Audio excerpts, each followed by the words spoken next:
Hello friends, welcome back to another video. I hope you are fit and fine and you are practicing spoken English every single day. আশা করি তোমরা ভালো আছো এবং নিয়মিত spoken ইংলিশের practice করছো বাসায়। তাহলে চলো আজকে নতুন আরেকটি ক্লাস আমরা করি। হোম ডু দে টিচ, তারা কাকে শেখায়? হোম একটি ডব্লিউএস কোশ্চেন। হোমের অর্থ হচ্ছে কাকে। আমরা বলি না অনেক সময় তুমি কাকে ভালোবাসো, তুমি কার সাথে থাকো, তুমি কাকে ভালোবাসো, তুমি কাকে শিখাও, এই জাতীয় যত কোশ্চেন আছে আমরা হোম থেকে করব। তাহলে আমরা হোম থেকে সেন্টেন্স মেক করার চেষ্টা করি। হোম ডু দ্য টিচ, তারা কাকে শিখায়। হোম ডু দ্য টিচ, তারা কাকে শিখায়। হোম ডু ইউ লাভ, তুমি কাকে ভালোবাসো। হোম ডু ইউ লাভ, তুমি কাকে ভালোবাসো। তোমাদের বোঝার স্বার্থে এবং প্র্যাকটিস করার যে কৌশলগুলো সেটি আমি বলে দিচ্ছি। ঠিক এই স্ট্রাকচারে তোমরা সেন্টেন্স মেক করবে, ইচ্ছা মতন সেন্টেন্স মেক করতে থাকবে। শুধু মনে রাখবে হোম ডু, তারপরে সাবজেক্টটা নিয়ে আসবে। সেটি ইউ আনতে পারো, দে আনতে পারো, হি আনতে পারো, শি আনতে পারো। হ্যাঁ, তাহলে হোম তারপরে ডু, তারপর সাবজেক্ট হিসেবে তোমরা দে আনতে পারো, হি আনতে পারো, শি আনতে পারো, ইউ আনতে পারো। ক্লিয়ার? এভাবে তোমরা সেন্টেন্স মেক করবে। শিখবে অল্প, প্র্যাকটিস করবে বেশি। কি বললাম? শিখবে অল্প, প্র্যাকটিস করবে বেশি, তাহলেই তোমরা ইংলিশে অনেক বেশি দক্ষ হয়ে উঠতে পারবে। তাহলে চলো, হোম ডু ইউ লাভ, তুমি কাকে ভালোবাসো। Home does Tarikul help, Tarikul কাকে সাহায্য করে। Home does Tarikul help, Tarikul কাকে সাহায্য করে।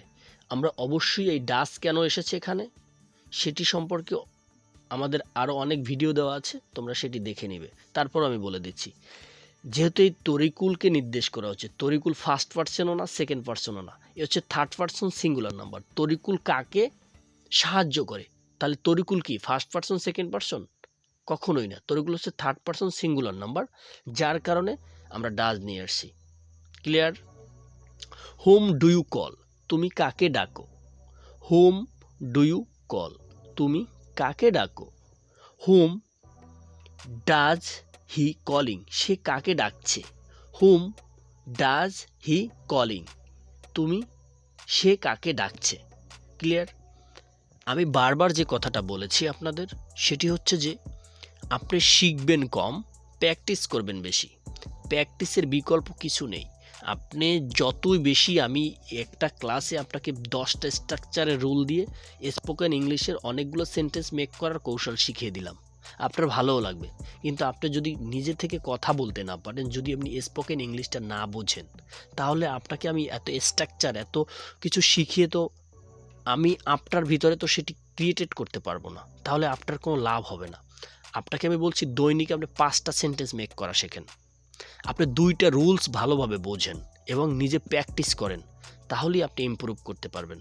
তাছাড়া আপনাকে যদি আমি ভুরি ভুরি সেন্টেন্স মেক করা দেখিয়ে দিই, অনেক বেশি সেন্টেন্স গ্যাদার করার বিষয়টি আপনাকে বলে দিই, কিন্তু আপনি তো নিতে পারবেন না, কারণ আপনি বাসায় প্র্যাকটিস করতে পারবেন না। অতএব বাসায় আপনি 10টা সেন্টেন্স মেক করেন প্রতিদিন, 5টা সেন্টেন্স মেক করেন, কিন্তু আপনি ভালোভাবে বাসায় সেগুলো প্র্যাকটিস করেন। আপনি যত বেশি প্র্যাকটিস করবেন, আপনার মুখের জড়তা তত দ্রুত কেটে যাবে এবং আপনি ইংলিশে তত বেশি ইমপ্রুভ করতে পারবেন ডে বাই ডে। হ্যাঁ, এর জন্য বাসায় প্রচুর প্র্যাকটিস করতে হবে, প্র্যাকটিসের কোনো বিকল্প নাই।